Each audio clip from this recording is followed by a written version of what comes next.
Alex, no te presento, preséntate tú, que me estoy comiendo un bocata. Un abrazo.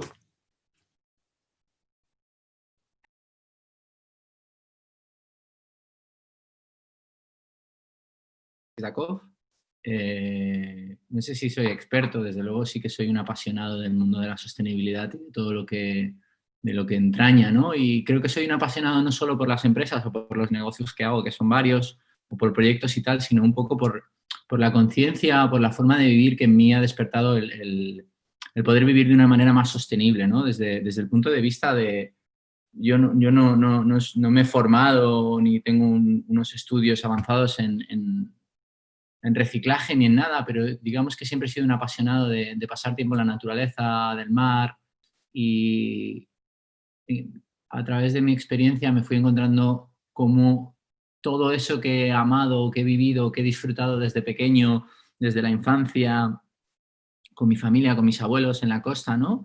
De repente, como todos esos ecosistemas se han ido dañando y ya hasta el punto que hemos llegado hoy de que realmente yo creo que ya no puedes ir a ninguna playa del mundo sin encontrarte plásticos, ¿no? Ni siquiera el año pasado tuve la oportunidad de viajar a una de las islas, a una isla muy remota y aún así allí había plásticos que tenían muchos años, ¿no? Y bueno, te ves un poco en esta realidad. Entonces, un poco la invitación que me hizo Antonio era ¿por qué no nos hablas de los 5 conceptos básicos o de las 5 claves para entender el mundo de la sostenibilidad? Porque creo que es un tema que hoy en día está cada vez más, cada vez se escucha más, cada vez más lo integran las empresas, cada vez se oye más por las noticias, cada vez más lo integran los gobiernos, la Agenda 2030, los ODS, pero creo que a nivel población general no todo el mundo sabe cuáles son las claves para entender el concepto de la sostenibilidad o qué es eso de la sostenibilidad, ¿no? Y para explicarlo un poco, voy a empezar por la parte más básica o más primaria, que es entender el concepto de sostenibilidad. Desde el punto de vista del concepto de utilizar recursos, no utilizar más recursos de los que necesitamos para sobrevivir en el futuro y no dejar una huella de impacto más grande de la que podemos soportar. Es decir, esto puede sonar como muy complejo, pero si lo llevamos a una metáfora o a un símil muy ejemplo de nuestra vida, si nosotros, pongo un ejemplo, cobramos 1.000 euros al mes y con esos 1.000 euros tenemos que vivir, no nos gastamos 1.500 euros al mes, ¿verdad? Es que como algo muy lógico, ¿no? Porque sabemos que eso no es sostenible, que hay un momento en el que no vamos a poder seguir viviendo de esta manera. Pues es muy curioso porque con el planeta nos pasa exactamente lo mismo. A día de hoy consumimos los recursos naturales del planeta a mediados de año. Alrededor del 28 de agosto ya hemos consumido los recursos de todo este año, ¿no? Entonces estamos viviendo de una manera que realmente a la larga no vamos a poder no vamos a poder soportar. Y a todo esto súmale que además no paramos de crecer, que vamos a ser 10.000 millones dentro de poco y todos nosotros queremos más recursos, queremos más, cada vez hay más clase media, cada vez todos queremos más, ¿no?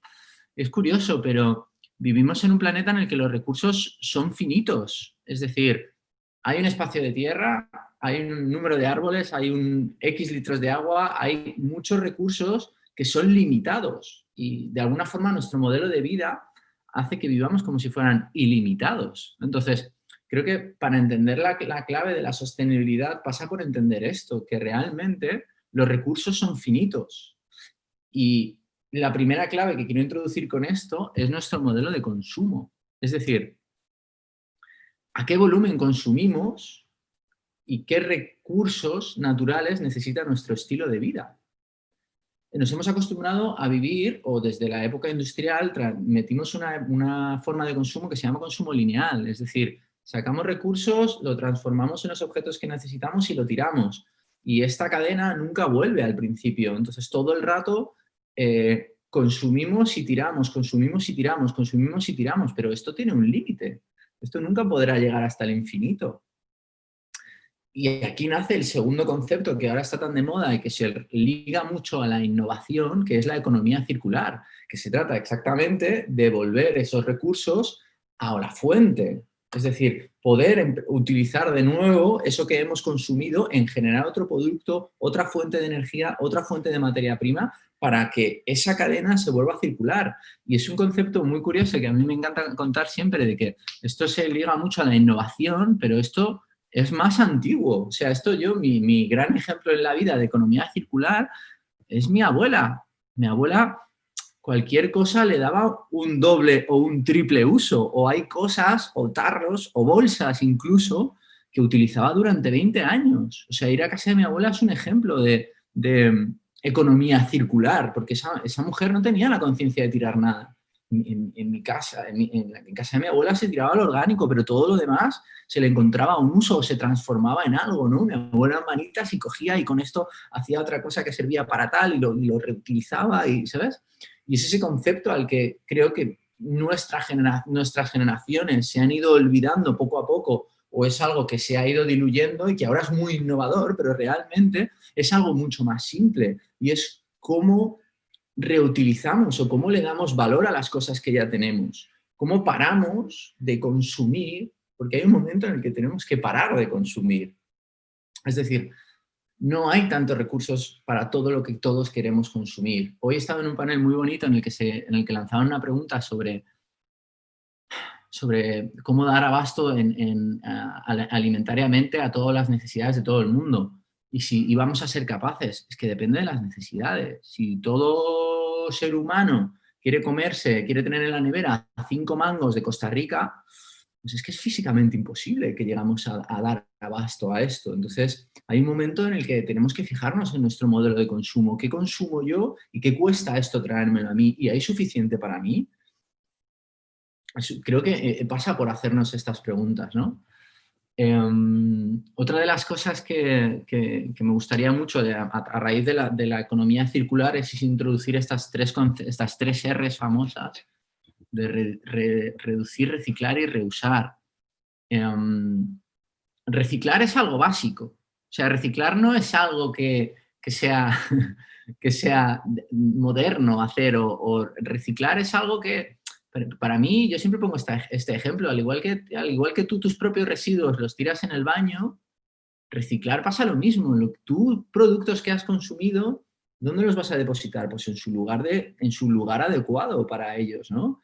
Es decir, 20% de la sociedad en España todavía no recicla. O sea, son números que no podemos seguir sosteniendo al ritmo al que crecemos. Es decir, se está quemando basura, no se da abasto en los vertederos. Pero es que reciclar como concepto que todos tenemos que hacer no es una solución. Porque la cadena de consumo no pasa porque todos reciclemos nuestros residuos, pasa porque dejemos de generar. Y la única forma de dejar de generar es reducir nuestro consumo. Es empezar a ver qué necesitamos y qué no necesitamos, y cuáles de las cosas que necesitamos realmente las necesitamos de manera vital para sobrevivir, y cuáles realmente pues no. Y aquí hay un precioso ejemplo, situación a la que nos hemos enfrentado todos este último año, que para mí, por ejemplo, me ha hecho darme cuenta de, ostras, qué cantidad de cosas consumía antes o compraba o creía que necesitaba, que este año me he dado cuenta de que ya no. Y encima me estoy ahorrando dinero, aún por encima, pero paso a no necesitar tantas cosas, ¿no? Creo que pasa por hacernos este ejercicio. ¿De qué manera podemos reutilizar cosas? O sea, ¿de qué manera hay cosas que le puedo dar otro uso, o hay cosas, o tengo una necesidad que me la puede cubrir otra cosa que tengo, ¿no? Creo que pasa por empezar a abrir esta visión hacia una circularidad y hacia un freno del consumo individual de cada uno de nosotros. Hay un tercer concepto, una tercera clave que para mí es, y ha sido la base de mi trabajo durante mucho tiempo, que es el tema de los plásticos. Y el identificar el problema de los plásticos está muy claro, porque todos lo hemos visto, lo que decía antes, ya no hay ninguna playa, y ya prácticamente todos lo hemos visto en telediarios y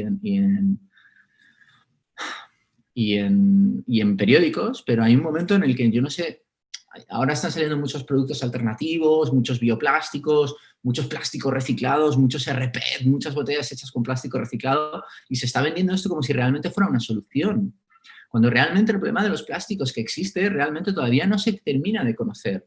Es decir, ahora hace 3 o 4 años empezaron a hablar de los microplásticos y el impacto que tenían en fauna, en vida, incluso que se propagan por el aire y los respiramos. Pues que ahora se están dando cuenta de que esos microplásticos se convierten en nanoplásticos. los cuales las propias células son capaces de ingerirlos y muchos microorganismos marinos lo están ingiriendo y están causando enfermedades y problemas a células que se encargan, por ejemplo, de la fotosíntesis y de transformar CO2 en oxígeno. Es decir, estamos alterando ecosistemas de los cuales depende nuestra respiración, por ejemplo, ¿no? Es muy loco este concepto. No sabemos de qué manera ni cómo, y todo esto es por la línea de consumo de plásticos. Entonces a mí, yo no sin juicio, pero todas estas empresas que realmente ponen 10 millones de toneladas de plástico al año y ahora van a utilizar plástico reciclado y en vez de poner 10 millones de toneladas de plástico reciclado van a poner 8, porque para reciclar plástico necesitas inyectar plástico nuevo, a mí me hace preguntarme, ¿no creéis que esto realmente es una solución? ¿Creéis que realmente pasa por reciclar plástico o pasa por no consumirlo? Porque el reciclaje del plástico no es eficaz. El plástico, cuando le incide la luz solar, se divide en partículas cada vez más pequeñas y se degrada.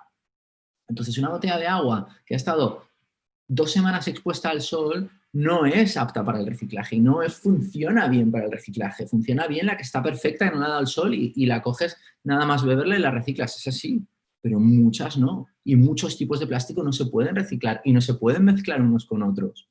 ¿Hay en todas partes una industria preparada para reciclar todos los plásticos?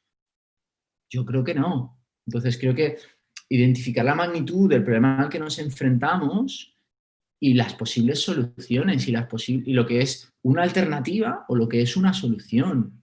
Y la solución, insisto, pasa por no consumir. La siguiente clave que me gustaría contaros es, así como haciendo un pequeño brief entre todas y cada una de ellas, es el concepto del CO2 o de la huella de carbono y las consecuencias que tiene, ¿no? Todos hemos oído hablar ya del cambio climático, o sea, ya está en boca de todos, la huella de carbono, el CO2, toda la contaminación, ya empezamos a ver las consecuencias, huracanes, tormentas, calentamiento global, en algunos incendios, en algunos lados del planeta se ve más, en otros lugares del planeta se ve menos, pero no terminamos de hacernos responsables. O sea, no terminamos de ver cómo en nuestras vidas todos y cada uno de nosotros somos responsables de esa huella de carbono. Hay un proyecto muy bonito ahora que trata de que nos demos cuenta como individuos cuál es nuestra huella. Y es increíble porque cuando te pones a analizar esto dices, bueno, mi huella de carbono es que si yo voy en coche o no voy en coche. Entonces yo como no voy en coche al trabajo, no tengo coche, pues yo no tengo huella de carbono. Es perfecto, ¿no? Pero no nos damos cuenta de que cada producto que consumimos tiene una huella de carbono. Es decir, ese coche no solo tiene la huella de carbono de los kilómetros que le haces, pero ese coche tú lo has comprado. Y para que tú te lo compres, ha habido 18 fábricas en el mundo que han tenido que estar extrayendo recursos y fabricando piezas y llevándolas de lado a lado del mundo para que tú llegas a tener ese coche. Y esa huella climática de ese coche es un precio que ha pagado el planeta por tu responsabilidad de comprarte un coche. Y cuando digo un coche, digo este bolígrafo, digo este casco de iPhone o digo cualquier cosa que tenemos. Al final, cada producto que nosotros consumimos tiene una huella climática por el modelo de escala de producción. O sea, nos creemos que los vaqueros o la ropa que llevamos se produce en la tienda de enfrente, pero la realidad es que esos vaqueros han viajado más que todos nosotros el último año. Es muy heavy. Y esa huella climática no la valoramos. Es decir, no nos hacemos responsables y partícipes de que realmente nuestro modelo de consumo, y hablo de las sociedades más desarrolladas como Estados Unidos o Europa o los países en más desarrollo, wow, nuestro volumen de consumo tiene una huella climática que alguien está pagando en este momento y ese alguien es el planeta. Entonces, es muy curioso porque todo el mundo de alguna forma se preocupa y dice, no, claro, es que a mí me encantaría que el gobierno pusiera más regulaciones o que las empresas se hicieran responsables o que los grandes contaminadores dejaran de ser grandes contaminadores. Yo digo, no, sí es perfecto, pero eso no va a suceder hasta que como individuos no nos responsabilicemos de nuestra huella climática. No dejemos de consumir productos de manera masiva, no dejemos de comprar en empresas o en proveedores o consumir en restaurantes o comprar productos de empresas que sabemos que contaminan, porque la culpa de esas empresas de generar negocio, sí puede ser de esas empresas, pero nosotros somos los consumidores. Y yo siempre pongo una metáfora, es muy fácil quejarse del cambio climático mientras estás cogiendo un avión, es muy fácil criticar a las petroleras de lo malas que son y del impacto medioambiental que tienes mientras vas en un avión, pero realmente tú estás financiando a las petroleras cuando vas en el avión, ¿no? Entonces, creo que una de las claves es observarnos ¿qué huella generamos por nuestro estilo de vida, por nuestra forma de vida? ¿Eh? Y no digo que tengamos que volver a vestirnos con trapos y volver al campo y a trabajar, ¿sabes? O sea, no digo de volver a la prehistoria, no se trata de irnos al otro extremo, se trata de tomar conciencia del modelo de vida que tenemos, qué huella tiene y cómo podemos hacer que esa huella se vaya reduciendo, porque al final, y aquí es la última clave de todas, es que todos nosotros tenemos un impacto en el planeta, tenemos un impacto en el medio ambiente, tenemos un impacto en los recursos, tenemos un impacto en la demanda. Es decir, todas esas empresas multinacionales que fabrican plástico y te traen los aguacates envueltos en plástico, no lo harían si no los compráramos. Y somos responsables de todos esos aguacates envueltos en plástico, todos los que los compramos. De la misma manera que esa empresa. Entonces, ¿qué impacto estoy generando yo a través de mi demanda? Y otra más, ¿qué impacto estoy generando yo a través de mi influencia? Porque todos nosotros somos influencers. Todos nosotros influenciamos a gente. Influenciamos a nuestra familia, influenciamos a nuestros compañeros de trabajo, influenciamos a nuestros amigos, influenciamos a nuestro círculo cercano, a la gente que nos rodea. Influenciamos a la gente que tenemos alrededor. Influenciamos a, no sé, la gente que te ve en un supermercado. Ese niño que te ve en un supermercado cogiendo una bolsa de plástico, ese niño lo influencia. Somos espejo y somos imagen para la gente, tanto por el bien como por el no bien. No existe la neutralidad en este paso, ¿no? Y esto es un poco el mensaje que quiero lanzar, que a manera de cierre un poco, es que realmente los grises no existen en esta ecuación. Es decir, o estás haciendo por o estás haciendo en contra, o estás haciendo para o estás haciendo a favor. Y es una dicotomía, y yo mismo la vivo, y es una dicotomía que se vive cada día. Se vive cada ddía cuando vas por la calle, tienes sed, ¿y qué haces? ¿Te compras una botella de agua o no te la compras? ¿O te compras otro producto? ¿Y cómo eliges ese producto? ¿Y en qué envase viene? Es una decisión que se toma en cada momento. Cada vez que vas a consumir a un supermercado dices, ¿en qué supermercado compro? ¿O qué cosas compro? ¿Por qué elijo una cosa y no otra? ¿Por qué compro un producto y no otro? Son decisiones que cada día tenemos que tomar. Porque al final depende de nosotros. Es decir, hasta que nosotros no seamos esa pequeña huella o ese pequeño motor de cambio o ese pequeño relé, no va a suceder un cambio a escala global. No van a llegar los gobiernos y van a hacer lo que nosotros como individuos no somos capaces de hacer. Y ese es un poco mi pequeño cierre. Tengamos simplemente claras o veamos esas 5 claves, ¿no? ¿Qué consumimos? ¿Cómo lo consumimos? ¿Qué cantidad de recursos hacen falta para todo lo que consumimos? ¿Qué podemos empezar a circular? ¿Qué podemos empezar a dejar de consumir? ¿Qué podemos dejar de comprar? ¿Qué podemos dejar de necesitar? ¿Qué podemos reutilizar? ¿Cómo podemos evitar el uso de plásticos? Y de verdad, no es que los plásticos sean malos. El plástico es uno de los mejores inventos del mundo, ha revolucionado la medicina. No es un tema del plástico, es un tema de qué haces tú con el plástico. ¿Qué tipo de plástico compras y de cuánto tiempo necesitas y para qué usas ese plástico? ¿Es realmente necesario en tu vida? La huella de carbono, porque la huella de carbono es algo de lo que todos somos responsables en todo momento. ¿Qué podemos hacer para dejar de necesitar ir en coche? ¿Podemos compartir el coche con un compañero de trabajo? ¿Podemos ir andando? ¿Podemos ir en bici?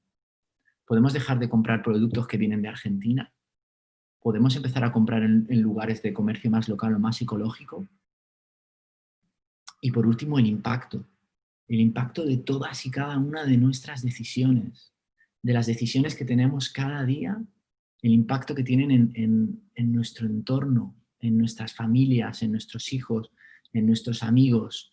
Pues ¿somos capaces de crear un impacto positivo? Podemos llegar a la oficina de repente y hacer un concurso, el invento de cuál es la taza más graciosa y empezar cada uno a ir con la taza a la oficina y no tener que utilizar un vaso de un solo uso cada día que vamos a tomar un café. Podemos llegar en nuestra casa y hacer un pequeño torneo de a ver si esta semana conseguimos reducir la basura que hemos generado respecto a la semana pasada y hacer una competición en nuestra casa de cómo somos capaces de generar menos basura. Podemos generar ese tipo de impactos positivos que realmente nos hagan vivir de manera más sostenible para cuidar el planeta y para cuidar el entorno que realmente amamos y el lugar que realmente queremos? Y estas son las preguntas que os lanzo y los 5 conceptos resumidos de sostenibilidad que creo que para mí todo el mundo debería conocer y creo que todos nosotros deberíamos integrar. Muchas gracias. Muchísimas gracias, Alex. No sé si hay alguien pregunta. Creo que no hay ninguna pregunta en el chat. Tú también la podrás ver. Hemos recuperado algo de tiempo y en vez de las 5 cuestiones, de las 5 claves, hemos llegado hasta la 7ª fácilmente, Alex. Alex, un enorme placer. Gracias. Y bueno, y vamos a seguir intentando seguir haciendo cositas. Muchas gracias, Antonio. Un saludo.